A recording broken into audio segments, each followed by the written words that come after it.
We've just had our first big dump of rain in a couple of weeks, and I thought instead of staying at home and sitting on the couch, I'd get out and check out some of my favourite waterfalls in the local area. I think too often we let wet weather especially dictate what we do in the outdoors and adventure, and I think quite often actually getting out and doing something adds to it. The Waterfalls track's only a short walk from the car park. Obviously got to be a bit careful of some of these slippery rocks when it's wet.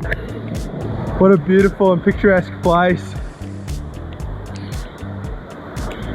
So Bogong Village and Falls Creek is down that way.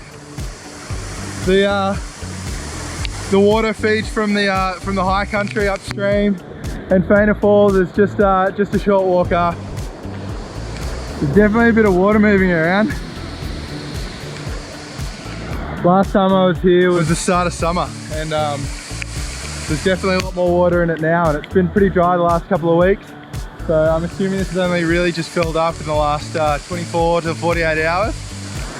Glad I came out here despite the rain. It's actually improved it by a lot, I reckon. I don't know what it is about the rain, but definitely makes you feel more alive. And Natasha Bedingfield nailed it when she said, feel the rain on your skin, no one else can feel it for you. So the second waterfall of the day is Lady Bath Falls. It's on the way to Mount Buffalo, only a couple of kilometres from the park gates. And I reckon it's probably one of the most photographed waterfalls around Mount Buffalo. As the tradition goes, in the 30s and 40s, the ladies used to stop in and bathe, hence Lady Bath, on the way up the mountain from Melbourne. Woo! There's a bit of water moving today, look at that. This is as full as I've seen it for a long time. One of the things I love about nature is that it just changes so much. Only a couple of days ago, this would have been in crystal clear water, gently flowing waterfall, and just in the last 48 hours, it's dumped down a huge amount of rain. You can feel the power. There's a huge amount of breeze coming off the falls. In summer, I came here for a swim with a dive mask and snorkel to check it out, and I was surprised at how many fish are down the bottom there. One of my favourite sayings growing up is there's no such thing as bad weather, only different kinds of good weather.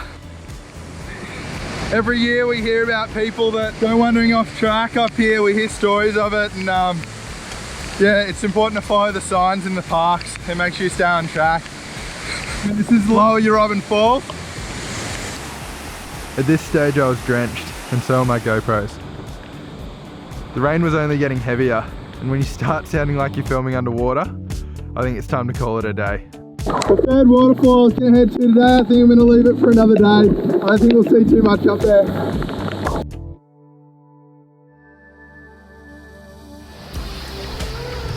Alright, so I'm at the third waterfall. It's Crystal Brook Falls, up on Mount Buffalo.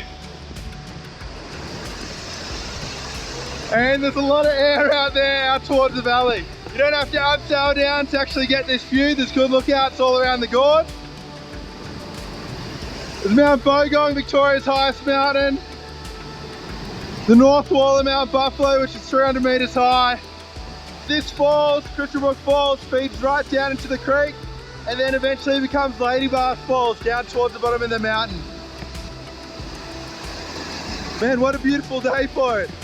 Goes to show that a bit of rainfall is usually a pretty good thing, especially when you're dealing with creeks, rivers, and waterfalls. They always come to life after a bit of rain.